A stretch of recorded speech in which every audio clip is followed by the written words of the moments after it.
Welcome, everybody, to our September 2025 Animal Reiki Talk. This is a once a month podcast that I offer. I'm Kathleen Prasad, and this is our Animal Reiki Source sort of monthly call. And every month we have a topic that we talk about.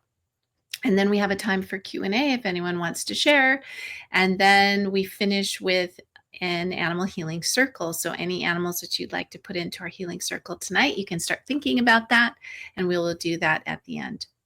But I want to start tonight with our topic of patience. This month, we're talking about how to empower patience in our animal Reiki practice. And some people think of patience as being very passive, but I want you to think of it in context of animal Reiki as an active offering of calm and kindness and respect. And patience in this way, when we really think of it as this active offering, it becomes a gift that we give to animals and a blessing that they reflect back to us. So it's beautiful in that way. And St. Augustine said, patience is the companion of wisdom. And that's something that I want you to really think about, because the more patient we are and quiet and slowing down, the more we can learn. And I'm going to talk about some of the things we might be able to discover if we learn how to cultivate this patience. In the Let Animals Lead method, actually, our Animal Reiki practice is really helping us cultivate patience all the time, because at the center of our ethics in this practice is the idea of animal empowerment in the Reiki connections. So we're always letting animals choose. We're always trying to listen to see what animals are trying to tell us. We're always just helping animals to have the freedom to decide, do you even want to connect in this animal Reiki session? So they can choose how to connect, how close to be next to us, or if to say no. And so we're not running the session. The animals are running the session. And so just the way that we practice is already cultivating that patience. And in that way, we're practicing mindfulness, we're being present with the animals, and that calm, peaceful energy is coming forth. We are accepting what the animal is choosing. We're letting go of control of the session, letting the animal control the session. And all of these things, underneath it all, we can see patience is there.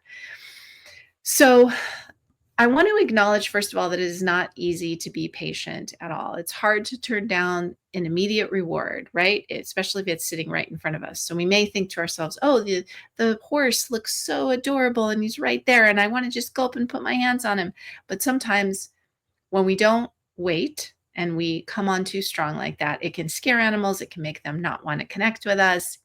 It can result in not the nice healing space that we're looking for. And then also when we are working with animals who have health issues, then we can feel like I really need to help my animal. And so we're coming on really strong, like, you need Reiki. And I know that in the past, I often tell the story of my dog Dakota, and when he was in hospice, and I was just so intent on fixing the problem and sending and beaming Reiki to him to fix him. And he would not connect with me.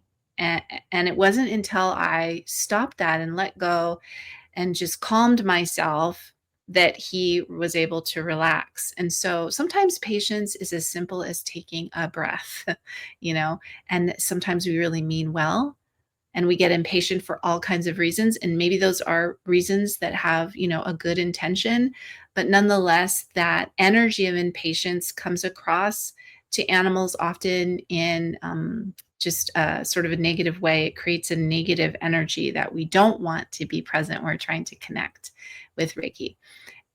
Let's face it, we're human. Humans love a quick fix. But we find when we try to do this in the context of healing and our animal Reiki sessions, that it doesn't work. Animals shy away from that energy of trying to fix. And sometimes we're rushing it too. We're rushing. We're like, oh, I only have 30 minutes. You need to heal this issue in 30 minutes. And it just feels very frenetic, our energy. And of course, animals are not going to be able to calm down, relax, and connect when we have that kind of frenetic energy. So we're actually creating obstacles to healing when we're in that, oh, I've got to quick fix this So we've got to let go of that. There's a lot of things that we can learn about healing from animals. Animals are more in tune with the energy of Reiki and with the energy of healing. And if we can kind of calm down, quiet down, and join them in that space where they are and really become listeners and observers in that space, then we realize everybody's journey is different. And the animals are on their own journey, and I am on my journey, and everybody deserves to have their journey. So I don't need to go in there and try to control and fix and rush and, all of that impatience. We've got to let go and allow and embrace. Each of us has the amazing capacity to self-heal. We do, our animals do, and we have to remember that and trust that. How can we let go of this human need to do the quick fix and our impatience in all things? Meditation is the key. And that's how our Animal Reiki meditation practice is the foundation for helping us cultivate that patience that may not be natural for us, but it is under the surface, and we can access it if we work on that through meditation. So what happens when we let go of that quick fix and that impatience to heal and make everything good, and instead we meditate without expectation and we just hold space? Well, a few wonderful things happen. One of the things that happens is we start to notice things about the animal. And honestly, I have learned more from just sitting in quiet meditation with animals than I ever learned from any class that I ever took. You know, we can learn so much from just being quiet observers and quiet listeners. So use that time of quiet to observe and see animals in their natural state or in the state that they are in that moment. You will see their behaviors. Maybe you will see changes in their behavior. So things that you may not have noticed when you're rushing around and being very impatient. Maybe your animal's appetite is a little bit off, or maybe your horse is limping a little bit, or something is just not quite the same as usual. And that can be a hint to what's going on with them if they're a little bit out of sorts or a little different. But we got to slow down and be patient to be able to notice those kinds of changes. So we have to stop, relax, and breathe as we share Reiki with them. Also, another thing that we can start to notice is, animals have a very complex social structure. For example, I'm thinking of horses in a herd, or animals who live in a herd, or even if you have a pack of dogs that live with you in your house, they have their little social structure. And if something is off, if an animal's not feeling well, there are shifts and changes in that social structure. And these are like beginning signs that something is off, or that, something needs some support. And if we're rushing around, we may not even notice that anything's happening until way down the road. But if we are taking that time of mindfulness, quiet, listening, and being with our animals, we can see these kinds of really subtle changes, and it helps us to see what's going on with them way before most people would even notice that anything has changed. So it can actually help you to gain more wisdom about what's going on with your animals, and if you might need to take them to the vet, or if something is amiss. Actually, we can start to see that way, way, way early through our Reiki practice. There's another great benefit to our meditations and learning to have patience and just sitting with our animals. And that is to actually be more present, to quiet our busy minds. Buddhists call this your monkey mind. But all of those distracting thoughts that are going on in your mind all day long, and sometimes in the night when you wake up and you've got the gobbledygook going on in your head, this is kind of our human nature. But when we are sitting in meditation, we start to notice that busyness. And then we have the power to let that go and bring ourselves back to this present moment, to focus here and now instead of on all these other extraneous things. And in doing that, we're also developing our patience. Sometimes we can say, Okay, yes, I have all that stuff I've got to do later today, but right now I'm sitting with my cat. And so I will do that later, but right now I want to be here with my cat, for example. And so we are developing that presence, which quiets our own mind, but it also is an offering to our animal. Because so often we humans, we're like physically sitting there, but like mentally we're gone. We're somewhere else. We're in the past, angry about something. We're in the future, worrying about something, but we're not here. And so our animal knows that we're not present and not there with them. What a gift for our animal to know that we are completely and totally there for them in that moment. And when our animals feel our energy shift into that space of connection and mindfulness and being present in the now, they're drawn to us like a magnet. They come forward to connect with us. You know, I was just doing a meditation a little while ago, and I was sitting out in the backyard, and my dog was upstairs, and I just started the meditation. And about 10 minutes in, he walked all the way downstairs, all the way outside of the house, all the way into the backyard, and laid on top of my feet and just rested. Who would have thought that my animal could sense that shift in energy, that Reiki calm and peacefulness and compassion from so far away? And I wasn't intending for him to come or anything like that. Animals sense, they are drawn to this energy. But what we have to do is set that intention to do that, to create that energy. And, you know, the example with my dog, I just was creating the space, and then it was up to him. And that's that agency, that sort of respect that we give them. You can connect or not connect. You can come over or not come over. But more often than not, I see animals drawn to it, even if they don't come all the way to me and lay on my feet like my dog did today, but they'll come closer and we'll see them relax, take a sigh, and be able to benefit from that peacefulness we're offering to them. Cultivating our patience is also an antidote to something that's very common in today's world: anger. Anger is a very unhealthy emotion. And when we cultivate patience, it's like we're strengthening the opposite of anger. One of the ways that I like to do this in my practice is to actually focus on the Reiki precept, do not be angry, and to really think about, what does that mean? Letting go of anger.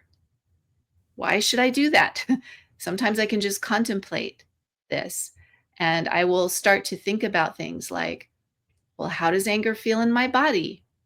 Oh, it feels terrible. It makes my stomach hurt, makes my chest hurt. I don't like when I feel angry. How do I sound in my words? How do I feel in my energy when I'm angry? Oh, I don't say the best things when I'm angry, and I really don't like the space I'm creating. You know, my animals run from me when I'm angry. So this really isn't good. So I can start to contemplate and realize how damaging anger can be for me. And what is the antidote to that? Cultivating patience. So I start to ask myself, well, if anger has all of this stuff that I don't like, how can I somehow endure and persevere through this difficult moment in a way that will support my animals and help them rather than scare them or repel them? So these are the kinds of, contemplations that we can have when we're thinking about the benefits of patience. Patience is something that helps us persevere. Patience is something that helps us endure difficult moments, right? In a different way. And that brings me to the next way that we can really empower our patience, and that's with equanimity. So equanimity is mental calmness, composure, and evenness of our temper. Practicing equanimity means that we're actively choosing to create a safe energy for our animals, even in a moment when it might be the most difficult thing to do. So that means in a moment when I'm mentally upset, when I'm losing my composure and my temper is all over the place, then I remember, no, I am in this moment, I am going to create a sanctuary of peace and compassion for my animals. So I'm going to choose to calm my mind, to bring composure to my body, and to calm, bring peace to my temperament in this moment. And this is a very difficult moment. I have all these reasons to be upset, to be worried, to be angry, fearful, whatever. But I'm going to choose equanimity in this moment because I know that this is the energy that can help support my animals and whatever they need in this moment. I will never make things better by bringing chaotic emotions, upset, worry, fear, all of that. Impatience is often a lot of it because we worry about the uncertainty of the moment. So we're like, oh no, I need to know what's going to happen. What we need to do is bring equanimity to that moment of uncertainty. It empowers our patience in that time of waiting. I'm waiting to know what's going to happen. I'm waiting to know. I'm impatient. I want to have the resolution in those moments, right? Choose equanimity. How are you going to wait out that moment? If you're going to be patient, but what is your energy going to look like as you wait? Choose equanimity.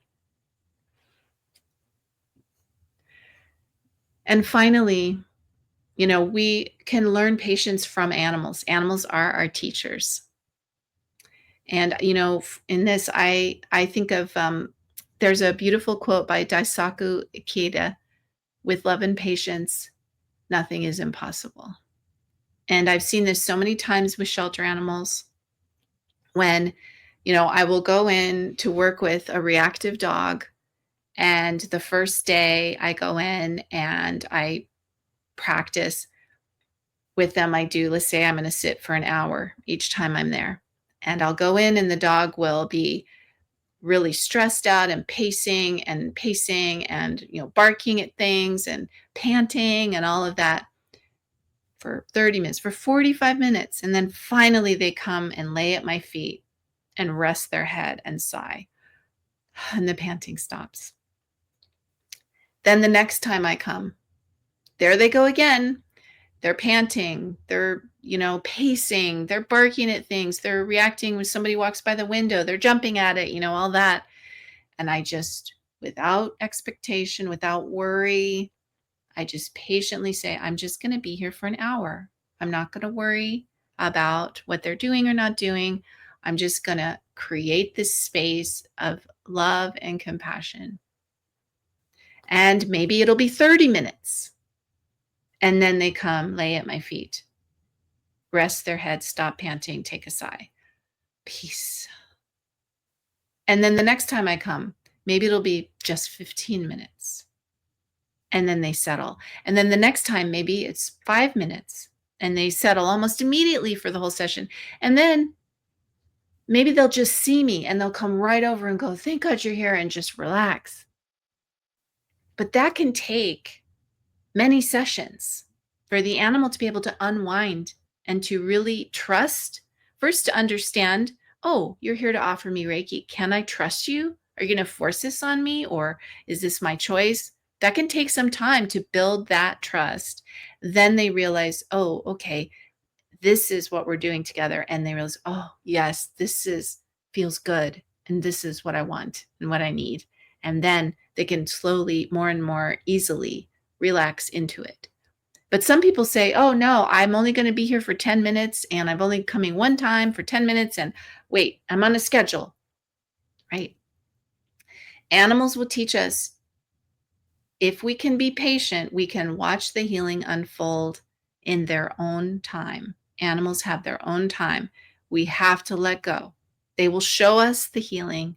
They will show us that beautiful connection, that response, only if we're patient and we allow it to unfold naturally for them, right? So let the animals teach you patience.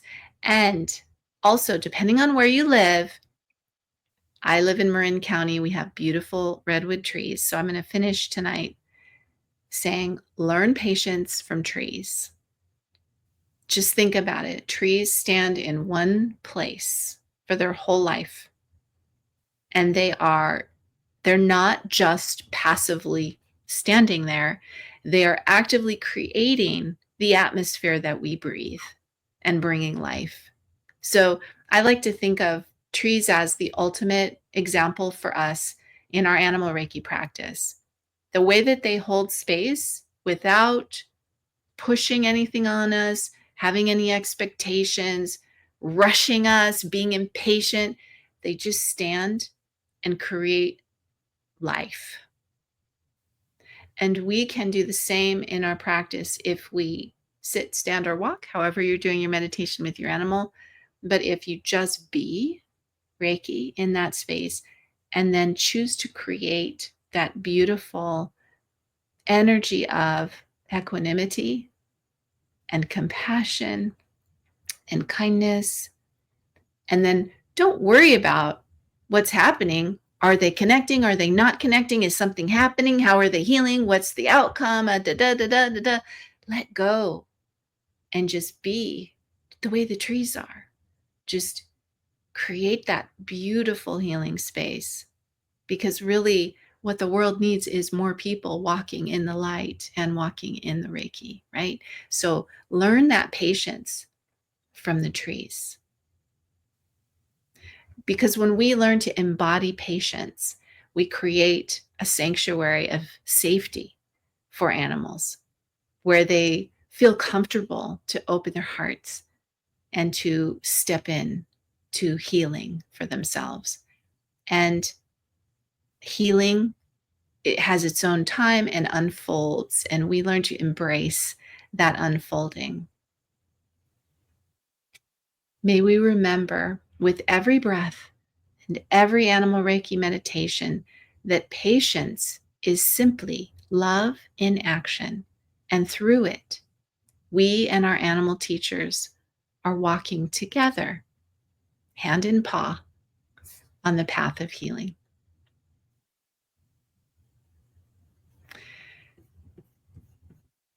All right. So that's what I wanted to say about patience. And I hope that all of you will enjoy the posts that I have in Mighty Networks, my community, and also on social media. I'm going to have a lot of posts and things to support you and help you along the way as we contemplate this concept and try to deepen it in our practice this month. And so now I open it up to you guys to, if anyone has anything they would like to share or any questions that they have about patience and what I've talked about tonight, or anything Animal Reiki related. And you can either unmute yourself or you can type it in the chat, whatever you like.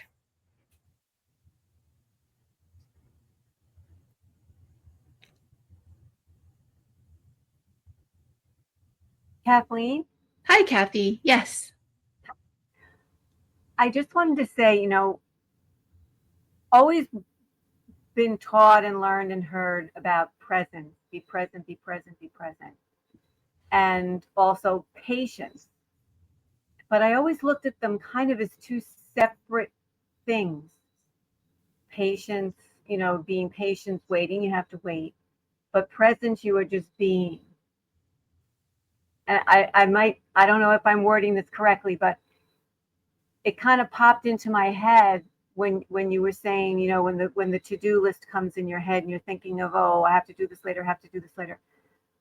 But unless you are present, you can't be patient,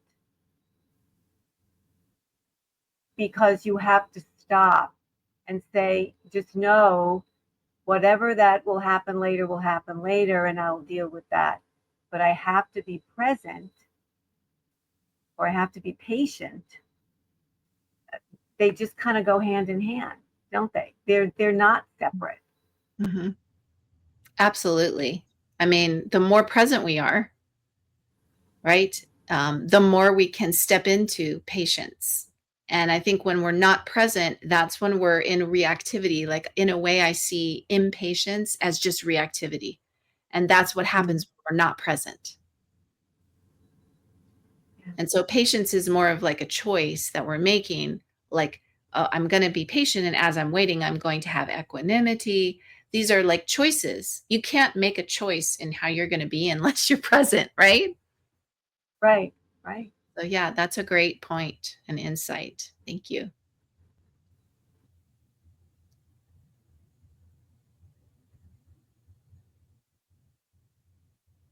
All right. So to finish tonight, we're going to do our little animal healing circle. Before we begin that, I want to remind everybody we are in September, and my brand new session of online level 1, 2, and 3 animal Reiki certification is happening starting the week of September 22nd. So you still have a few weeks to sign up if you would like to get certified in the Let Animals Lead method and learn more about what it means to be Reiki with our animals instead of doing Reiki to them. So I invite you guys to take part in the fall session of our online classes and join our Let Animals Lead community. Okay, so to finish tonight, let's go into Gasho and do our practice. And so I'd like you to take a moment to set your intention. Let's dedicate all the energy of this practice to our animals. And whoever comes to your mind and heart is perfect. They might be sitting with you right now, or you're just thinking of them. And we dedicate all the energy of this practice to them. We invite them to share the space and connect in whatever way makes them feel comfortable and safe. And then rest your hands on your lap. And we're going to do some hara breathing. This practice, I like to do it every month, but boy, this practice cultivates patience. So you're going to imagine your breath is a beautiful, clear and pure light. And as you breathe in, it comes in through the crown and fills your body with light, moving all the way to your lower belly, your hara. And then imagine as you exhale, that light can expand out your skin, into your aura, and into the universe. So as you breathe in, fill your body with light, connect with the belly, the hara. As you breathe out, expand that light all around you. Breathing in the light, connecting. Breathing out the light, expanding. Breathing in and breathing out. Take a moment and focus on the breath and the light at your own pace.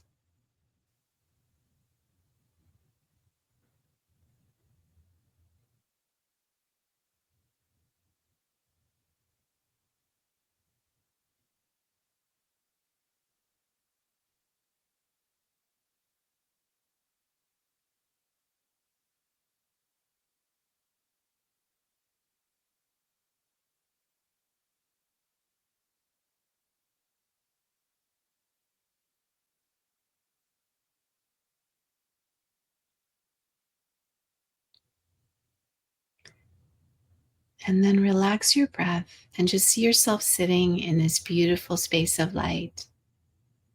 The light within and the light all around you. And this light is filled with peacefulness, balance, harmony, compassion. This light is filled with the energy of all is well. And this light is a beautiful invitation to your animals to connect in this moment. And however they choose to connect is just perfect.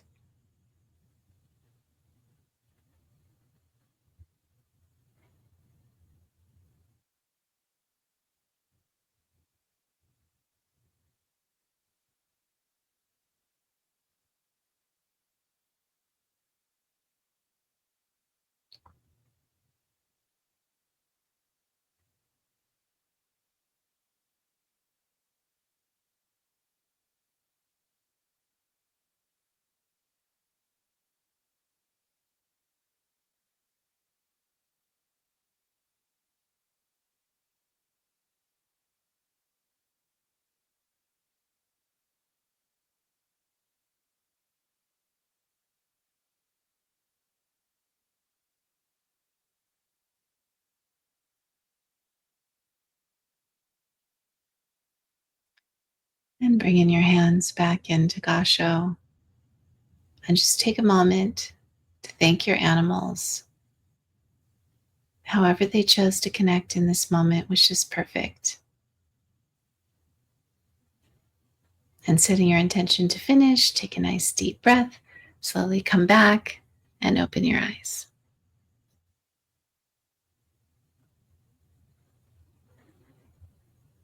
All right. Well, thank you so much for being here with me. And I hope that this talk has given you some things to think about. And I encourage you to practice this simple practice with your animals to help you cultivate patience this month. So I hope to see you all next month. Wishing you many blessings. Take care. Bye.